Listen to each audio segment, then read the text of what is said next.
दोस्तों, आज की कहानी है एक अजनबी हसीना से। रवि बड़ी ही बेचैनी से उस छोटे से रेलवे प्लेटफॉर्म पर टहल रहा था। रात के 10 बज रहे थे। चारों ओर एकदम सन्नाटा सा छाया हुआ था। इक्का दुक्का मुसाफिर प्लेटफॉर्म पर बनी ब्रेंच पर चादर ओढ़े सो रहे थे। इस छोटे से गांव के रेलवे स्टेशन पर ट्रेन का रात भर इंतजार करने को रवि बेबस था। रवि एक मल्टीनेशनल कंपनी में सीनियर एग्जीक्यूटिव था। वो अपने बेस्ट फ्रेंड और बचपन के साथी मोहित की शादी में शामिल होने उसके खास आग्रह पर मोहित के गांव आया हुआ था। आते समय तो मोहित उसे लेने रेलवे स्टेशन पर आया हुआ था, पर अब नई नई शादी के बाद होने वाले संस्कारों की वजह से अभी उसे घर से बाहर नहीं आने दिया गया। और मज़े की बात तो ये कि रवि को नई दुल्हन का चेहरा तक देखने को ना मिला। इस गांव में घूंघट प्रथा का कुछ ज़्यादा ही चलन था और ऐसी मान्यता थी कि एक सप्ताह तक नव दंपति घर से बाहर नहीं निकल सकते, अन्यथा बुरी नज़र लगने का भय रहता था। और इसलिए अब जाते समय रवि को अकेले ही गांव से स्टेशन जाना पड़ रहा था। वैसे तो रवि ने टैक्सी बुलवाने की भी सोची, पर वो भी संभव ना हो पाया क्योंकि इस गांव तक पहुंचने वाला रास्ता भारी बारिश की वजह से पुल टूटने के कारण बंद हो गया। अब रवि के लिए शहर पहुंचने का एकमात्र जरिया थी सिर्फ ट्रेन, और इसी ट्रेन के इंतजार में वो इस बरसात की रात में प्लेटफॉर्म पर टहल रहा था, जिसके आने में अब भी 1 घंटा बाकी था। तभी अनाउंसमेंट हुई, बारिश की वजह से ट्रेन 3 घंटे देरी से आएगी। ओहो गॉड! रवि चिढ़ते हुए बड़बड़ाया। अब 3 घंटे तक इस छोटे से प्लेटफॉर्म पर वो कैसे रहेगा? तेज बारिश हो रही थी। पूरे प्लेटफॉर्म पर सिर्फ 4 पीले बल्ब जल रहे थे जो मध्यम रोशनी फैला रहे थे। वहां से आने जाने वाले मुसाफिरों की संख्या नग्न रहती थी, इसलिए सुविधाएं भी नग्न ही थी। रवि ने स्टेशन मास्टर के पास जाकर रिक्वेस्ट की, प्लीज़ सर, मेरा नाम रवि है और मैं पुणे जाने वाली एक्सप्रेस से जाने वाला हूँ, पर अब वो 3 घंटे बाद आने वाली है। प्लीज़ 3 घंटे रुकने का इंतज़ाम कर दीजिए, मेरा आपकी मेहरबानी होगी। स्टेशन मास्टर कुछ देर मौन सोचता रहा, फिर बोला, ओके, आप प्लेटफॉर्म के कॉर्नर पर बने वेटिंग रूम में ठहर सकते हैं, पर हाँ, वहाँ पंखे वगैरह नहीं हैं। वो क्या है ना कि यहाँ कोई रुकता नहीं कभी, तो जो फैन लगे भी थे वो कब से खराब हो गए हैं, बस एक बल्ब लगा हुआ है। रवि खुशी से बोला, कोई बात नहीं सर, मुझे तो बस किसी तरह 3 घंटे काटने हैं, आप मुझे बस परमिशन दे दीजिए। स्टेशन मास्टर ने टेबल के ड्रॉर से चाबी निकाली और रवि को देते हुए बोला, ये लीजिए, आपको खुद ही लॉक खोलना पड़ेगा। यहाँ तो बस 2 कर्मचारी हैं और वो भी आज बारिश की वजह से आ नहीं पाए। ओके, नो प्रॉब्लम सर, मैं मैनेज कर लूँगा। कहते हुए रवि चाबी लिए चल पड़ा वेटिंग रूम की ओर। रवि ने जैसे ही दरवाज़ा खोला, बड़ी ही तेज गंध महसूस हुई। रवि समझ गया कि महीनों से बंद पड़े रूम में सीलन की महक भर गई है। उसने खोज कर स्विच ऑन किया। रूम में हल्की पीली रोशनी फैल गई। छोटे से रूम में 2 कुर्सियां और कुछ टूटी हुई बेंचों के ढेर के सिवाय कुछ नहीं था। रवि ने फौरन अपने बैग से डिओड्रेंट की बोतल निकाली और रूम में स्प्रे किया ताकि सीलन की बदबू खत्म हो सके। फिर एक चेयर पर बैठकर दूसरे चेयर पर पैर लंबा कर वो रेस्ट करने लगा।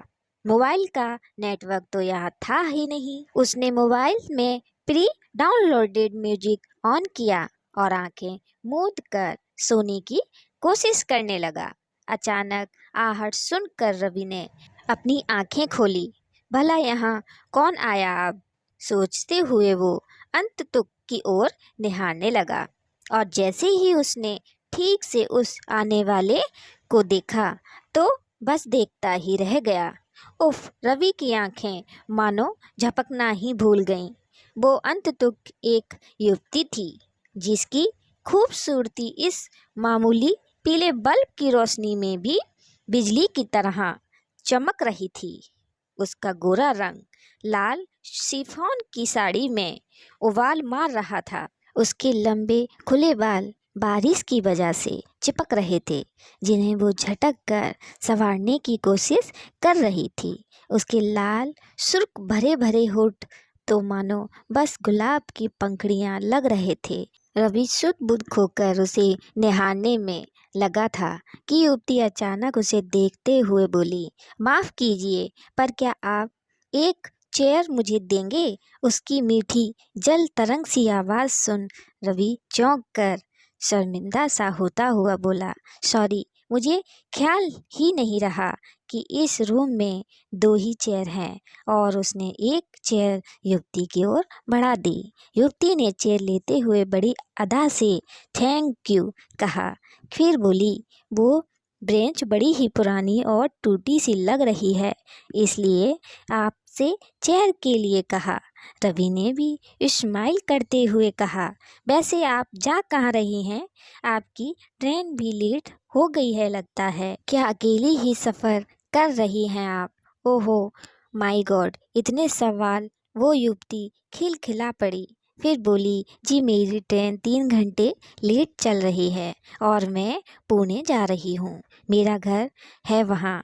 ओहो, रवि खुश होता हुआ बोला, मुझे भी पुणे ही जाना है।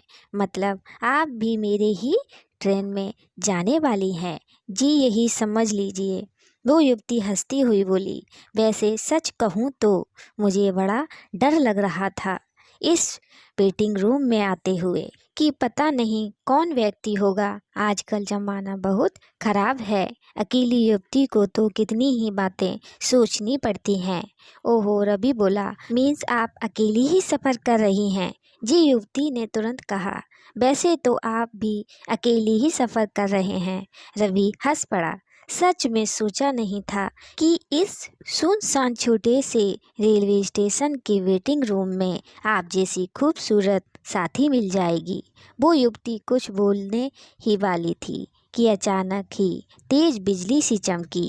बादलों की गड़गड़ाहट से डर कर वो लपक कर रवि के पास आ गई। वेटिंग रूम में जल रहा इकलौता बल्ब फ्यूज हो गया। ओहो, युवती चिल्लाई, ये लाइट क्यों चली गई? रवि बोला, डरिए मत, बल्ब फ्यूज हो गया है, मैं टॉर्च ऑन कर देता हूँ। और वो बैग से टॉर्च निकालने लगा।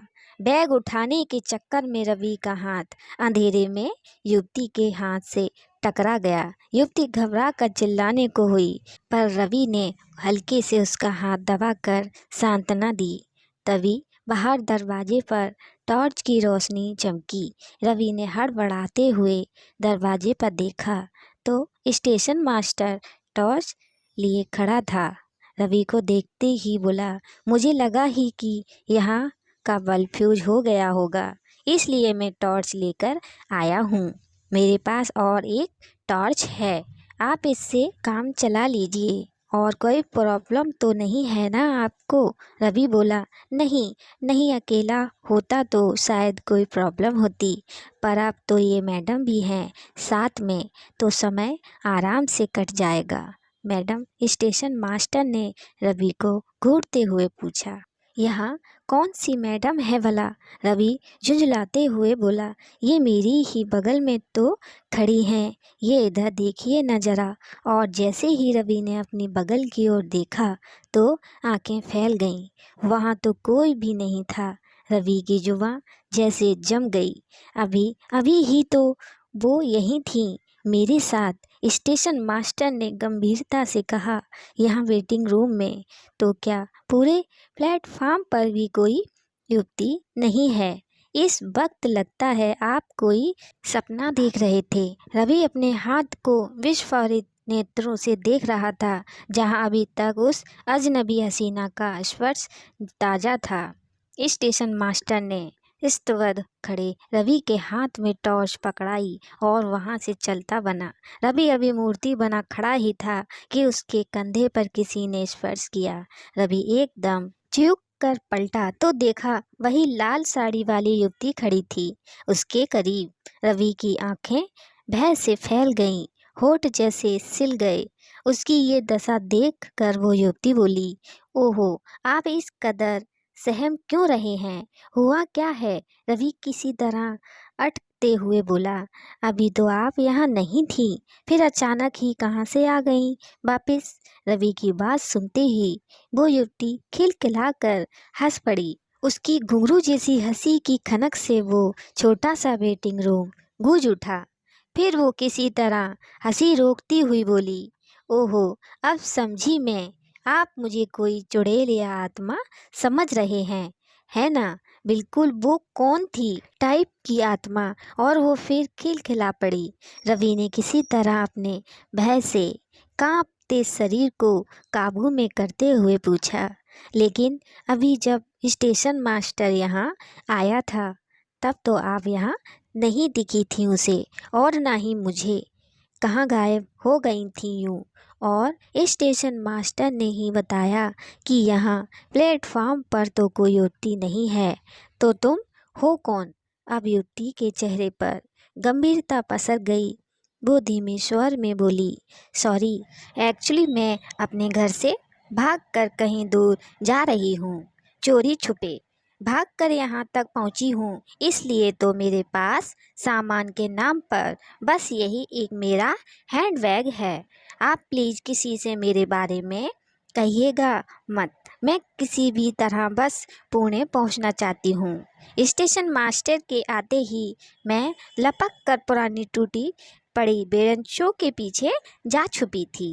रवि ने गहरी नज़रों से युवती को देखा, मानो उसके बोलने पर यकीन करने की कोशिश कर रहा हो। फिर कुछ सोचते हुए बोला, ओके, तो ज़रा अपना परिचय देंगी आप? हाँ, कौन और कहाँ जाना चाहती हो? युवती ने धीरे से कहा, मैं कोयल हूँ, पुणे में जॉब करती हूँ। मेरे माता पिता नहीं हैं। पिछले महीने जब मैं अपने दादा दादी के पास मिलने गांव आई तो उन्होंने ज़बरदस्ती मेरी शादी तय कर दी। कल ही मेरी शादी एक गांव में रहने वाले युवक से हुई है। दरअसल ये शादी मेरी मर्जी के खिलाफ हुई थी, इसलिए मैं घर छोड़कर भाग रही हूँ। रवि की आंखें फैल गईं। वो सोच में गुम हो गया, कहीं ये मोहित की बीवी तो नहीं। रवि को यूं गुमसुम देख कोयल बोली, प्लीज़ आप मेरी मदद कीजिए, मुझे अपने साथ पुणे ले चलिए किसी तरह। मैं वहां पहुंचकर अपनी जॉब करते हुए नई लाइफ स्टार्ट करूंगी। रवि सोचने लगा कि इस वक्त मोहित के घर पर कितनी गड़बड़ मची होगी। लोग तरह तरह की बातें कर रहे होंगे। क्या वो मोहित को कॉल करके बता दे कि उसकी बीवी यहाँ है? शायद कोयल ने उसके मन की बात जान ली थी। वो रिक्वेस्ट करती हुई बोली, प्लीज़ आप किसी को भी खबर ना कीजिए मेरे बारे में। वैसे भी यहाँ नेटवर्क नहीं है। रवि अब चेयर पर बैठते हुए बोला, तो आप चाहती क्या हैं कि मैं एक घर से भागी हुई दुल्हन की भागने में मदद करूं? कोयल ने पास आकर रवि का हाथ पकड़ते हुए कहा, क्या आपको लगता है कि मैं कोई गलत काम कर रही हूं? उल्टे मेरे साथ धोखा हुआ है। रवि ने शांत स्वर में पूछा, माना कि आपके साथ धोखा हुआ, पर क्या आप शादी से पहले ही पुणे नहीं आ सकती थीं? और अब आप मुझसे क्या मदद चाह रही हैं? मैं तो आपको ठीक से जानता तक नहीं। कोयल ने अब पलके झपकते हुए मधुर स्वर में कहा, मैं क्या आपको अजनबी लगती हूँ? मुझे तो आपको पहली बार देखते ही ऐसा लगा मानो आपको बरसों से जानती हूँ मैं। और उसने अपना सिर रवि के कंधे पर टिका दिया। रवि की तो सिट्टी पिट्टी ही गुम हो गई। वो हतप्रभ सोचने लगा, ये कैसी दुविधा में फंस गया हूँ मैं। कहीं ये मोहित की बीवी निकली तो मेरा दोस्त मुझे जीवन भर माफ़ नहीं करेगा। पर कोयल की जुल्फों से उठती महक और रेशमी हुस्न के जादू ने रवि को मजबूर कर दिया। कोयल की बात मानने पर रवि ने अपना हाथ बड़े प्यार से कोयल के कंधे पर रखते हुए कहा, मैं तुम्हारी हर तरह की मदद करने के लिए तैयार हूँ। बोलो, क्या कर सकता हूँ मैं तुम्हारे लिए? कोयल ने रवि की ओर एक फ्लाइंग किस उछाली और मुस्कुराकर बोली, थैंक्स रवि, मैं जानती थी कि तुम ज़रूर मेरी हेल्प करोगे।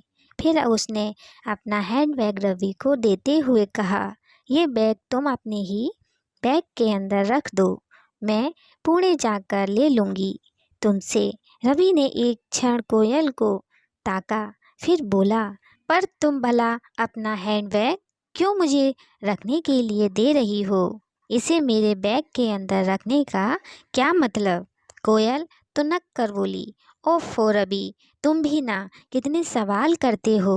अरे, इस हैंडबैग में मेरी ज्वेलरी है, कहीं किसी चोर ने ट्रेन के सफ़र में चुरा ली तो? अब प्लीज़ ये सवाल करना बंद करो और इस बैग को जल्दी से रख लो अपने बैग में। रवि ने फिर बिना कोई सवाल किए तुरंत ही कोयल का बैग लेकर अपने ट्रैवल बैग में रख लिया। फिर कोयल की ओर देख मुस्कुरा कर बोला, अब तो तुम्हें देखकर मुझे भी अजीब सा एहसास हो रहा है। क्या मैं अपनी बाकी की ज़िंदगी के लिए भी तुम्हें हमसफ़र मान सकता हूँ? कोयल ने तुरंत ही पलकें झपकी। ओहो रवि, सच मैं बहुत लकी हूँ जो मुझे तुम जैसा हम सफ़र मिल गया। रवि ने बड़ी स्टाइल से सिर झुकाते हुए कहा, रियली, मैं बहुत ही तकदीर वाला हूँ जो ऐसी ब्यूटी क्वीन मुझे मिल गई। फिर रवि ने थोड़ा गंभीर स्वर में कहा, ओके बेबी, मैं बस अभी ट्रेन का टाइम पता करके आता हूँ। और फिर रवि बाहर चल दिया। कुछ ही देर बाद जब वो आया तो कोयल बोली, बड़ी देर कर दी आने में रवि, ट्रेन कितने बजे आएगी? रवि ने गहरी नज़र कोयल पर डाली और गंभीरता से कहा, कोयल, जरा बताओगी कि तुम्हें मेरा नाम कैसे पता चल गया? मैंने तो तुम्हें बताया ही नहीं था अपना नाम। कोयल एकदम हड़बड़ा उठी। वो अटकते हुए बोली, वो तुमने बताया तो था ना, मुझे याद नहीं हो तुम्हें? रवि ने ताली बजाते हुए कहा, वाह एक्सीलेंट, क्या एक्टिंग है तुम्हारी। पर बेबी, मुझे अच्छी तरह याद है कि मैंने कभी भी अपना नाम तुम्हें नहीं बताया था। कोयल अब बड़ी अदा से लहराती हुई बोली, ओफो छोड़ो ना ये सब, ये बताओ ट्रेन कब आ रही है हमारी? रवि ने वेटिंग रूम के दरवाजे की ओर इशारा करते हुए कहा, लो आ गई तुम्हें ले जाने के लिए सवारी। कोयल ने देखा कि वेटिंग रूम के दरवाजे से रेलवे पुलिस के जवान अंदर आ रहे थे और उनके साथ था स्टेशन मास्टर। रवि ने स्टेशन मास्टर से कहा, लीजिए, अब तो आपको दिख रही है ना ये युक्ति? स्टेशन मास्टर ने सिर झुका लिया तो रवि ने उन जवानों से कहा, अरेस्ट कर लो इन दोनों को। ये दोनों ही इस छोटे से गांव के वेटिंग रूम में आने वाले युवकों को फंसाकर उनके जरिए लाखों का ड्रग्स मुंबई और पुणे भेजते थे। फिर रवि ने उन दोनों को देखते हुए कहा, अरे अरे, इस तरह घबरा क्यों रहे हो? तुम्हारा भंडा फूट गया इसलिए? पर सच कहूँ बेबी, तो तुम्हारी ओवर एक्टिंग ने ही तुम्हारा भंडा फोड़ दिया। मैं तो तुम्हें अपने दोस्त मोहित की बीवी ही समझ बैठा था, पर जैसे ही तुमने मुझे रवि कहकर पुकारा तो मेरा माथा ठनका, क्योंकि अपना नाम तो मैंने तुम्हें बताया ही नहीं था। और तभी मुझे ध्यान आया कि मोहित बता रहा था कि उनके गांव से बड़े पैमाने पर ड्रग्स महानगरों को भेजी जाती है। बस मैं समझ गया कि स्टेशन मास्टर और तुम दोनों मिलकर ही ये सब जाल बिछाते हो जिसमें भोले भाले युवक फंस जाते हैं। क्यों स्टेशन मास्टर साहब, आपने ही बताया था ना मेरा नाम इसे? स्टेशन मास्टर गुस्से में कोयल को घूरने लगा। रवि बोला, मैंने स्टेशन के बाहर बाइक लिए एक युवक को कहकर पुलिस जवानों को बुलवाया है। अब आप दोनों जाओ अपने असली ठिकाने यानी जेल, और मैं चला अपने घर पुणे। वो देखो आ रही है मेरी ट्रेन। और रवि ने अपने बैग से निकाल कर कोयल का हैंडबैग और अपना मोबाइल नंबर पुलिस को दिया और चल पड़ा अपना बैग थामे ट्रेन की ओर। पीछे छूट गए स्टेशन मास्टर और कोयल, जो पुलिस की गिरफ्त में कसमसाते हुए चल दिए लॉकअप की ओर। दूर कहीं गाना बज रहा था, एक अजनबी हसीना से।